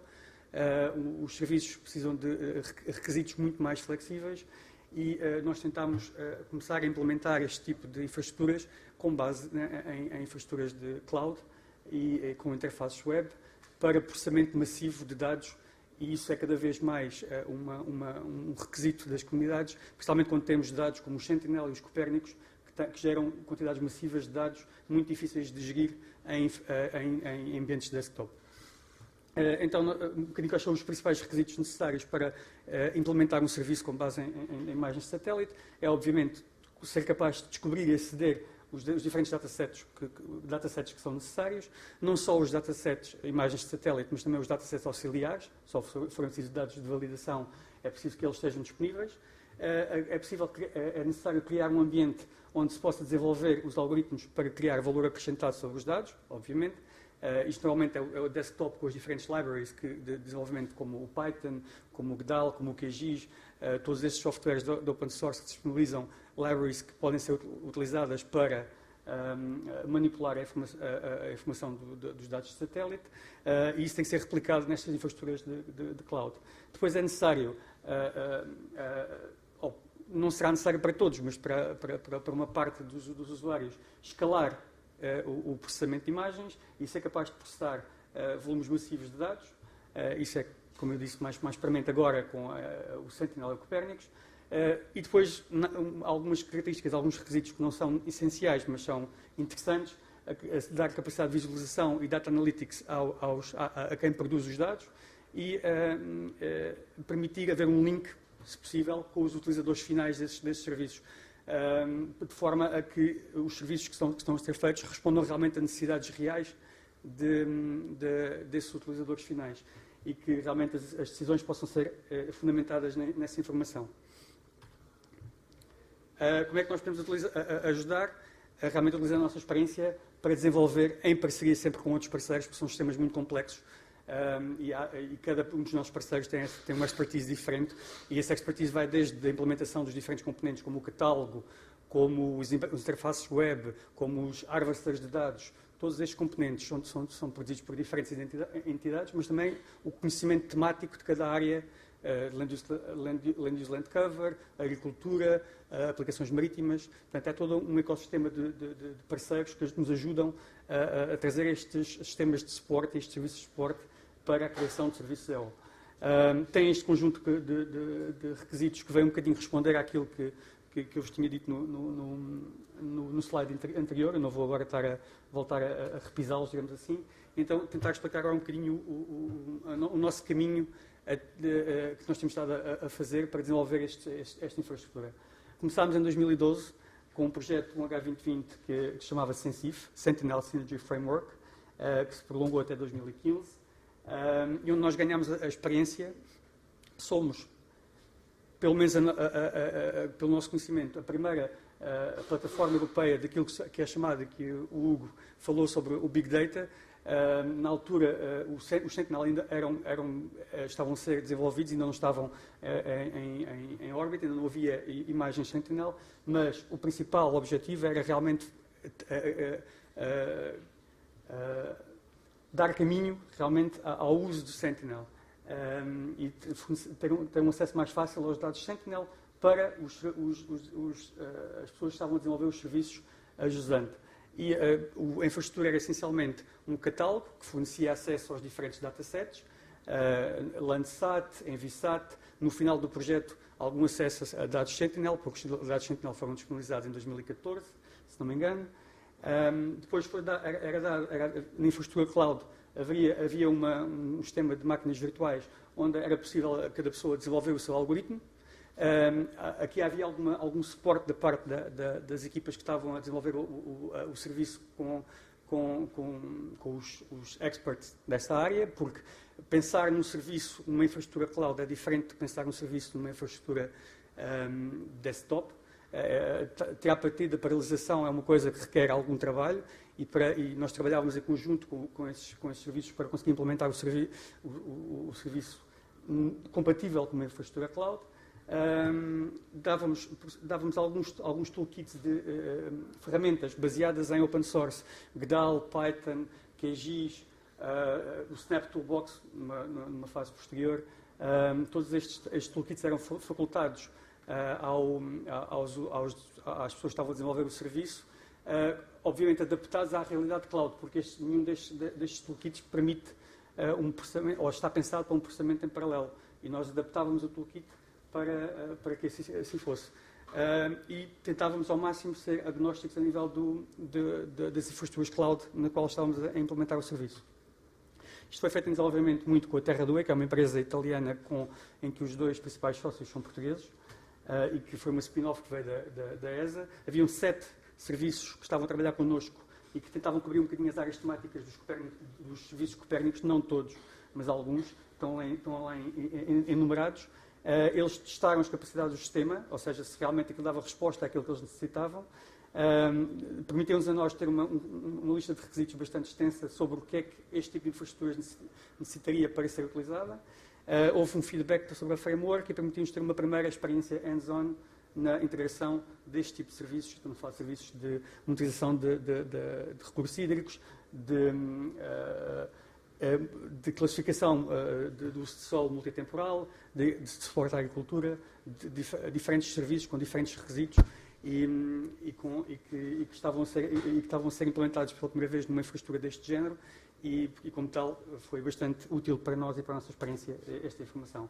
Depois, isto foi aproveitado para consolidar este sistema eu vou pôr aqui o vídeo a funcionar, no Seamotion, que foi um projeto que nós tivemos, um projeto nacional com o Instituto Meteorológico Português e com o Instituto Hidrológico Português, para também desenvolver serviços operacionais num ambiente cloud, com base em Open Data. E nós tínhamos 3 serviços, um serviço de Sea State Index, ou seja, de um índice de estado do mar para aproximação a portos, um serviço de caracterização de áreas de pesca e um serviço de comparação de parâmetros meteoceanográficos. E o grande esforço neste projeto foi realmente utilizar dados abertos. Isto aqui estava a ser supervisionado, ou estava no âmbito da implementação do CNIMAR. Pegar nestes dados abertos, standardizá-los segundo a norma Inspire e disponibilizá-los à infraestrutura cloud para que alguém conseguisse fazer serviços sobre eles. Foi bastante útil para nós para conseguir otimizar ou melhorar a nossa solução de catálogo. Nós optámos por uma solução de catálogo SICAN, que não está originalmente feito para dados geoespaciais, mas que está a ser cada vez mais desenvolvido nessa área e que tem uma extensão para o modelo Inspire, que nos permitiu ter realmente os metadados no modelo Inspire e permitiu-nos ter esta ferramenta de visualização que vocês podem ver do lado direito do slide para conseguir ver de maneira integrada os diferentes serviços. Já agora está aqui os diferentes serviços. Aqui também uma das coisas que nós retirámos deste projeto foi o input dos end-users. Nós tivemos reuniões com a Autoridade Marítima Nacional, com a Administração dos Portos, que olharam, por exemplo, para o nosso índice de estado do mar e para as interfaces que nós estávamos a desenvolver e nos deram input e feedback sobre se seriam realmente úteis para eles. Isto levou-nos ao terceiro projeto, ao Correcif. O Correcif era um projeto completamente diferente. Enquanto os outros eram feitos para serviços operacionais e para integração de serviços operacionais, aqui o objetivo era facilitar a investigação para as zonas costeiras. E isso implica um conjunto de requisitos completamente diferente. Implica uma maior flexibilidade do sistema. Os serviços operacionais são caixas negras que nós metemos na cloud e eles processam e dão-nos um output. A investigação, não. A investigação é um processo de aprendizagem onde nós estamos a tentar que um investigador, que pode ser mais ou menos experiente em observação da Terra, aprenda as diferentes técnicas e os diferentes produtos e as diferentes mais-valias da utilização da observação da Terra. E isso implica criar funcionalidades para 3 diferentes perfis de utilizadores, o utilizador noviço ou inexperiente, um utilizador intermediário e um utilizador expert, que têm diferentes necessidades. Por exemplo, o utilizador noviço não tem necessariamente uma visão sobre os diferentes datasets de observação da Terra. Não tem que saber exatamente os detalhes sobre cada um destes produtos. Ele quer gerar dados de, por exemplo, altimetria ou de batimetria. E através de aplicações que nós temos disponíveis nesta infraestrutura, ele pode gerar esses dados e pode descobrir os dados necessários para gerar esses dados de batimetria de uma maneira fácil. Ele não precisa de saber os produtos em detalhe, precisa só fazer uma procura temática por dados de batimetria para a área que ele quiser e para o intervalo de dados que ele quiser. Isso permite-lhe a ele depois correr aplicações que já estão disponíveis e que ele não necessita de grandes conhecimentos para implementar. Mas um utilizador intermediário pode querer já compor os seus workflows, as suas cadeias de processamento, ou adaptar cadeias de processamento que já existam. Imaginam que ele quer fazer também um mapa de batimetria com imagens de satélite, mas utilizando o seu algoritmo. Ele pode desenvolver o seu componente, colocá-lo na infraestrutura, disponibilizá-lo como mais um componente num conjunto, num toolkit de aplicações que nós temos e pode compor um novo workflow e correr isso para diferentes dados ou para diferentes datasets. Isso implica que nós temos que ter uma capacidade de compor cadeias de processamento, que nós temos que ter modelos de dados não só para os dados, mas também para os componentes de processamento e para os workflows, porque é necessário que para que seja rastreável e para que seja partilhável esta informação, é necessário que haja metadados para cada um deles e é necessário também que haja uma plataforma colaborativa que permita partilhar e reproduzir este conhecimento e estes resultados. A plataforma, neste momento, está limitada em termos de utilização aos parceiros do consórcio, que são estes diferentes parceiros que estão a desenvolver aquelas aplicações de investigação, mas abrimos agora também, no âmbito de uma Call for Ideas, a aplicação a 8 novos investigadores e no final do projeto, nos últimos 6 meses de projeto, vai estar aberta para toda a gente poder utilizar, através de um registro muito simples. Pronto. E isto leva-nos ao último projeto, que é o NextGeos. O NextGeos é um projeto também H2020, que começou o ano passado, vai durar até 2020, e cujo principal objetivo é criar um data hub europeu de dados gerados pelo GEO, que é o Group for Earth Observations. Eu não sei se vocês conhecem, mas é uma organização internacional que fomenta a utilização de dados abertos.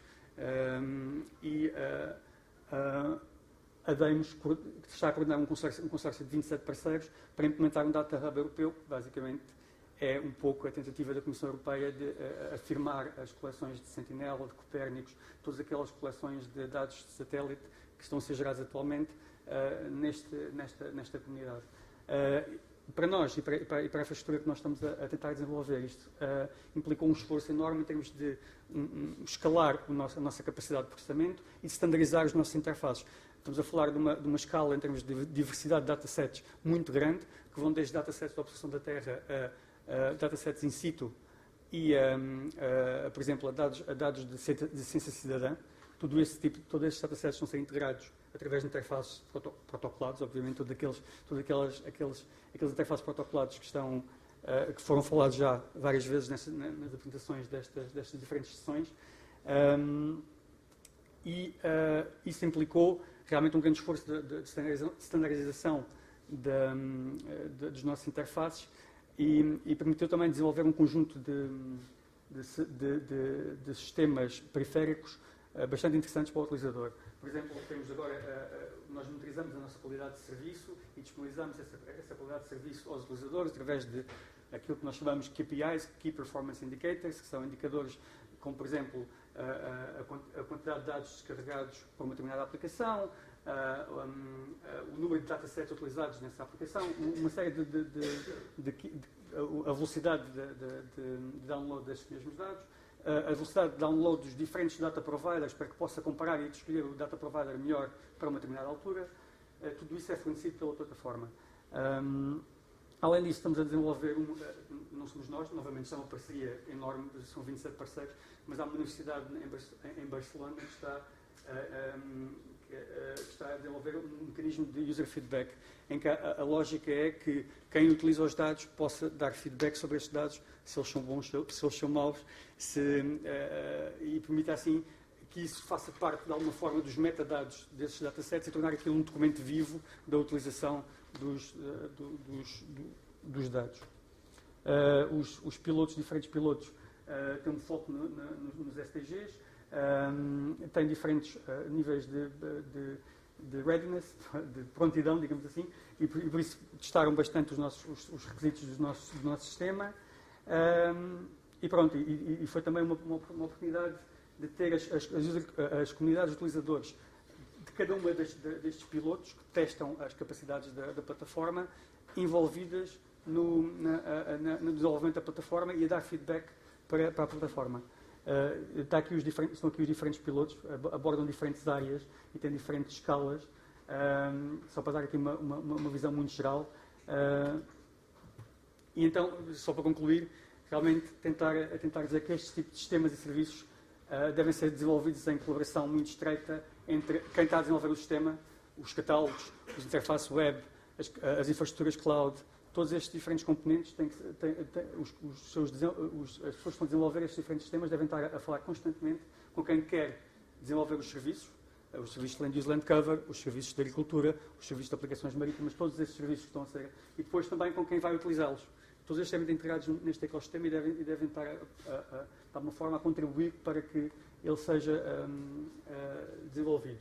Depois, o uso de standards é chave para que o sistema seja interoperável e para que estes diferentes sistemas, os diferentes componentes, não só para que os diferentes componentes do sistema consigam comunicar entre si, mas também para que o sistema, no geral, consiga comunicar com os sistemas externos.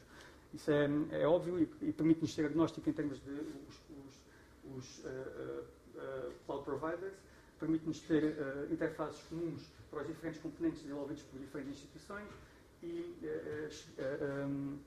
chegar a um conjunto maior de utilizadores. A Deimos está realmente focada na criação deste ecossistema e que tem este conjunto de requisitos que já falei também anteriormente e que nós estamos a tentar cada vez tornar a nossa solução cada vez mais robusta e é um trabalho sempre progressivo e vai continuar nos próximos anos garantidamente. Bom, obrigado.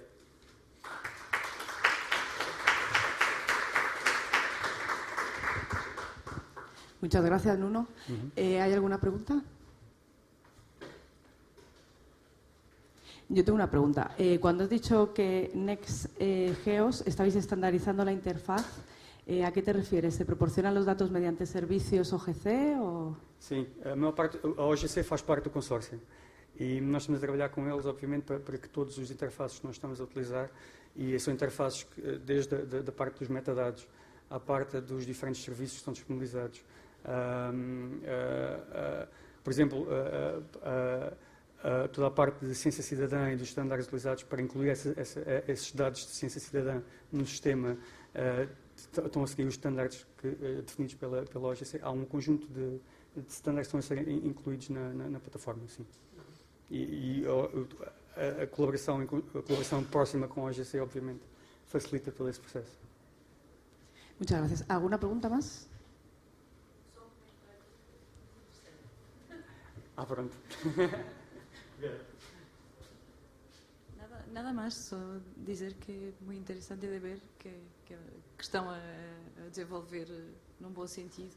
Não vejo exatamente como é que se consegue resolver a ideia de que se podem ir buscar informações a tantas fontes e acho que é um desafio bastante, mas é um desafio que está, como vocês veem, nas mentes dos produtores e dos detentores da informação. Portanto, nós também no início, quando começámos este trabalho, achámos muito difícil, que realmente existe uma diversidade tão grande de fontes de dados e buscá-los todos é uma tarefa dantesca, mas a verdade é que com este tipo de interface protocolo facilita bastante. E nós já conseguimos no NextGeos, por exemplo, obviamente fazer o harvesting de todos os Sentinel, estamos a fazer o harvesting dos dados do Serviço Marítimo de Copérnicos, do Serviço de Land também, desde que eles forneçam APIs que permitam fazer essa coleção desses dados, nós conseguimos catalogá-los novos descobríveis. Sim, pode ser. Ajudando. E é esse compromisso do NextGeos, é essa a principal missão do grupo de observação da Terra, do GEO, do sistema que eles estão a criar e do NextGeos por extensão. ¿Alguna pregunta más? Pues nada, muchas gracias, Nuno. Vamos a pasar a la última presentación que corre a cargo de Álvaro Arroyo, de Estudios GIS, y nos va a contar el programa Copernicus al alcance del usuario de las infraestructuras de datos.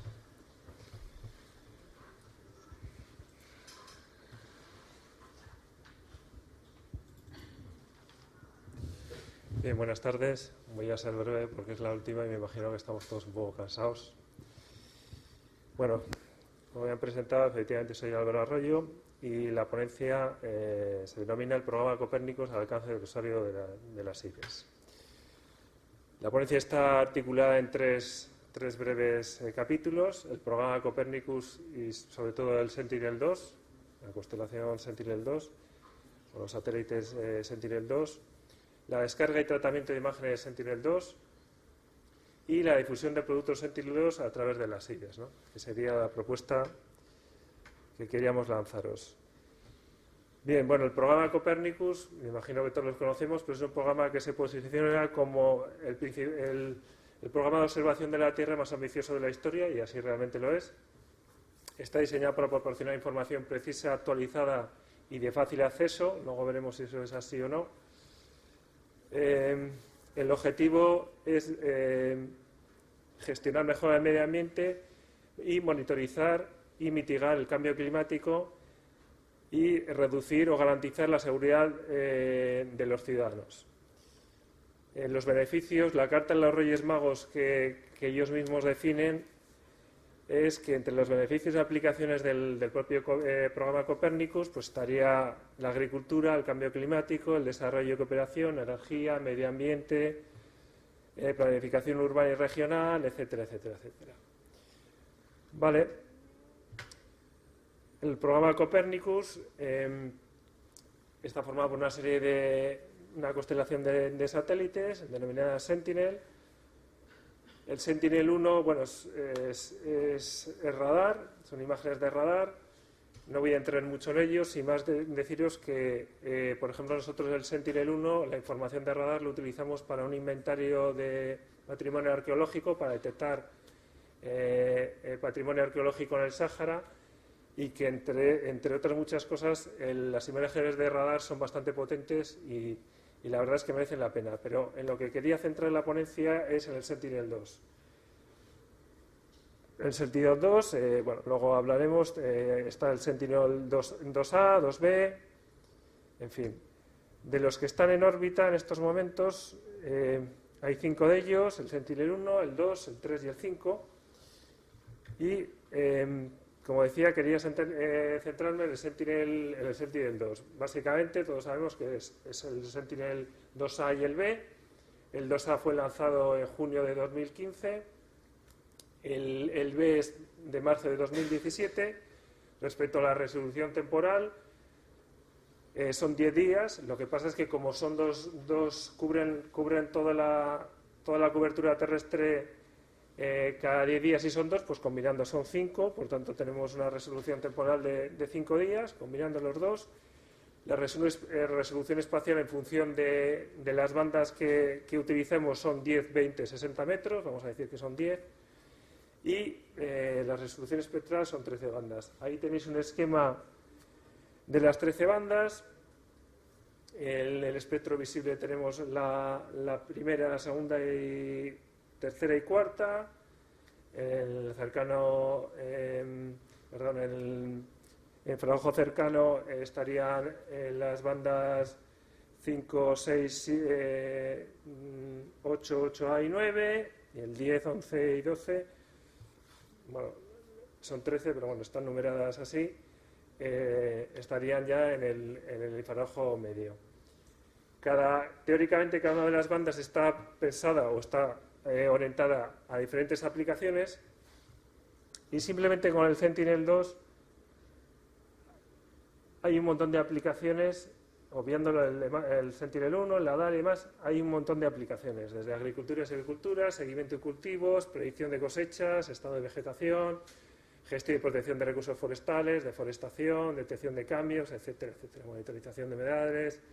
Es decir, simplemente con los satélites Sentinel-2A y 2B hay un montón de aplicaciones que, como decimos, está cubriendo toda la cobertura terrestre y, por tanto, deberían tener una difusión y una facilidad de uso muy importante, porque precisamente el potencial que tienen es enorme, ¿no? Cuando vamos al Open Access Hub de Copernicus, no sé si alguno de vosotros lo ha utilizado. ¿Habéis descargado alguna vez imágenes de los que estáis aquí? ¿Tú has descargado? Nosotros también, bien.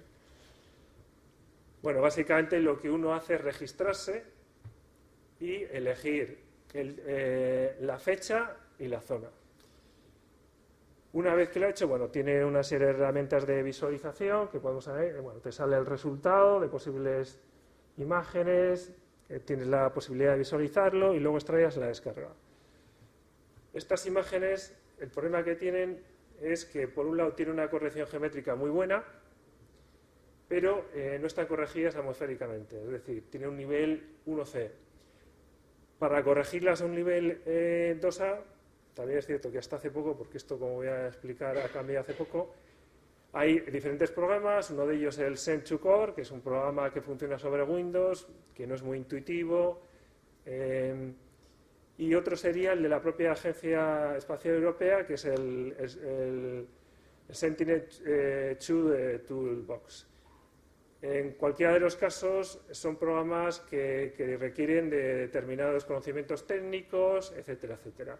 Y además, una vez corregidas, esa corrección atmosférica, bueno, la corrección atmosférica que traen por defecto es una corrección atmosférica a alto nivel, pero no a bajo nivel, es decir, tiene presencia de nubes y demás. Además, luego tendríamos que utilizar una serie de herramientas que son ya más de usuarios GIS, QGIS, ArcGIS, etcétera, para hacer la clasificación, ¿vale? Como decía, realmente este tema de que las imágenes que uno se descarga están en el nivel 1C ya ha sido superado hace meses, ya que desde el Open Access Hub ya permite bajarse imágenes con la categoría 2A. Por tanto, esa corrección atmosférica teóricamente ya viene hecha. Pero lo que nosotros proponemos, o creemos que sería útil, es que hubiera ya herramientas, plataformas, las propias IDES, como luego diré, que lo que divulgaran fueran ya productos ready to use. Es decir, por ejemplo, índices de vegetación, que básicamente se trata del vigor de la vegetación, porque con el vigor, bueno, índices de vegetación hay varias formas de generarlo, pero con el índice de vegetación podemos comprobar, por ejemplo, la evolución y seguimiento del desarrollo de cultivos, estimación de producción agrícola, detección de áreas con riesgo de incendios, generación de cartografía de especies vegetales, etcétera, etcétera. Es decir, simplemente con el índice de vegetación ya estamos realizando un montón de aplicaciones de una forma bastante sencilla. Otra de las posibilidades sería una composición de bandas en falso color. Análisis visuales de zonas cubiertas por vegetación, por ejemplo, hay gente que está utilizando este tipo de falso color, de imágenes de falso color, para detectar cortas en vegetaciones o ver las cubiertas, lo que cubre la vegetación en determinadas zonas y ver cambios en plantaciones, etcétera, etcétera. Por tanto, aunque estamos diciendo por un lado que Copernicus es el programa de observación de la Tierra más ambicioso de la historia, que es cierto, quizá deberíamos facilitar un poco, o Copernicus debería facilitar, que desde usuarios de las IDES pudiéramos hacer uso más fácil de esas imágenes. Bien, facilitando ya las imágenes corregidas, que se van en la línea, y sobre todo facilitando ya productos que estén preparados para un uso más cercano, sin tener tantos conocimientos y usos de programas, ¿vale? ¿Por qué? Porque ya existen las IDES me imagino que conocemos todos, son plataformas conocidas, de fácil difusión y búsqueda, llegan a un número de usuarios cada vez mayor. Las IDs prácticamente las estamos utilizando no solo todos los que estamos en este sector, sino en otros sectores, empresas y demás. Y además, esa visualización y descarga de la información debería ser sin restricciones ni mecanismos de registro. Una de las cosas que comentaba al principio, que no es que sea un gran inconveniente, es que el portal de Copernicus lo primero que te manda es registrarte, ¿vale? Entonces, como ejemplos de uso, bueno, yo aquí os voy a poner uno de una IDE que ya contempla estos productos listos para usar, que concretamente es el GeoEuskadi. Sin más, cuando nosotros entramos al GeoEuskadi, me imagino que lo conocéis, es el portal de referencia de la IDE de infraestructura de datos de Euskadi. Vamos al visor de mapas.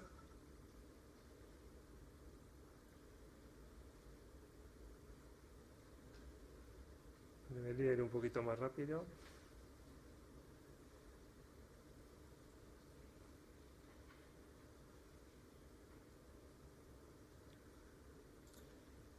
Y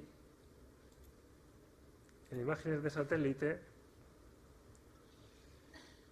tenemos Sentinel, vamos a infrarrojo visible, que era el que comentaba, y aquí lo que estamos viendo es que ya hay un montón de imágenes, infrarrojo, falso color, que como vemos la última es del 10 del 11, es decir, tiene una actualización muy importante, y son imágenes que ya están preparadas para esas aplicaciones que antes estaba hablando yo. ¿Vale?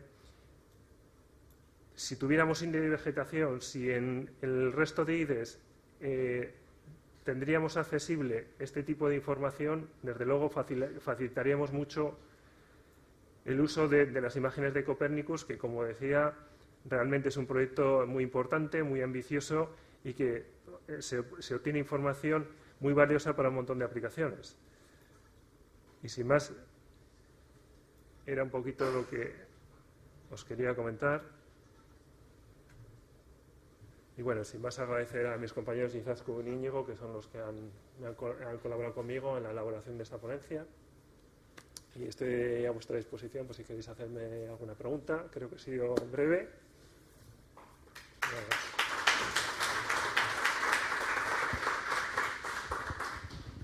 Muchas gracias. ¿Alguna pregunta? A mí me gustaría saber esto que nos has enseñado del portal de Euskadi. ¿Qué lo enseñan? ¿A través de servicios WMS, WMTS? Sí, lo están haciendo a través de servicios WMS. Pues eso es una buena pregunta. Vamos a ver, efectivamente, como decía, el Sentinel 1 y el Sentinel 2 tienen una resolución temporal de 10 días, que combinando los dos, 5 días. Creo que tiene un proceso automatizado, me estaban diciendo hace poco, por la cual creo que llegan a cargar cada 5 días.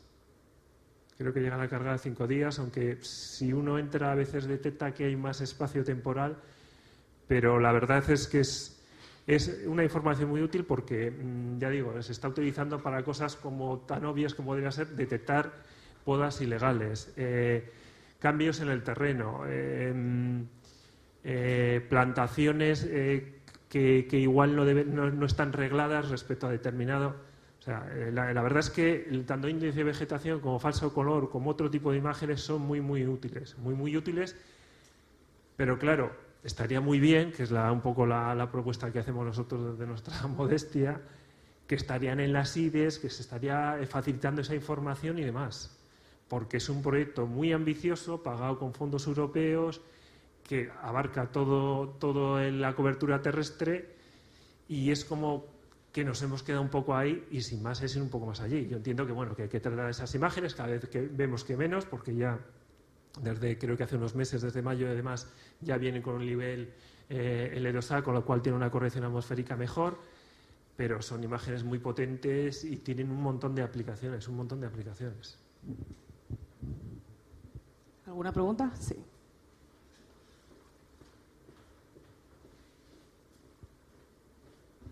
Me imagino la respuesta debe ser obvia, pero las IDES, si ponemos este tipo de información, entiendo que lo que propones es esto, ¿no? Que hagamos este paso intermedio para que el usuario tenga más accesible la información. Me imagino que la licencia de datos lo permite de Sentinel. Es abierta. Sí, lo que entiendo que ocurre es que estos proyectos, yo trabajo con Copernicus, pero a un nivel bajo, porque no estoy en la cabeza. Entiendo que estos proyectos primero han hecho una gran inversión en información satelital, empresas italianas, etcétera, etcétera. Se ha conseguido un resultado muy bueno, que son unas imágenes muy potentes, muy bien actualizadas. Ya vemos que hay 4 satélites, que hay un programa muy ambicioso, que cada banda intenta cubrir un espectro pues, de volcanes, de usos de suelo, etcétera, etcétera. Lo que ocurre es ir un poco más allí y esa teledetección, esos tratamientos de imágenes, darle un poco más de trabajo a través de plataformas que ya están preparadas como las IDES y que hay estándares y demás que son de fácil uso. Lo mismo que estábamos viendo ortofotos hace unos años y parecía una novedad y hoy en día todo el mundo, si no ve la ortofoto, dice, pero no hablo sobre nosotros, sino de cualquier profesional, arquitecto, un ingeniero que entra en proyecto. Este tipo de imágenes son muy útiles para un montón de disciplinas y es un componente, desde nuestro punto de vista, es un componente más de la IDE. Sí, muchas gracias. Muy interesante. ¿Alguna pregunta más? Pues nada, muchas gracias por traernos el futuro y ver cómo vamos a ver los datos dentro de poco. Y nada, y por la propuesta que hace a todos los organismos, ¿no?, para que pongamos a disposición estos datos, que yo creo que es muy interesante. Pues nada, cerramos la sesión y mañana a las 9 nos vemos para continuar. Muchas gracias.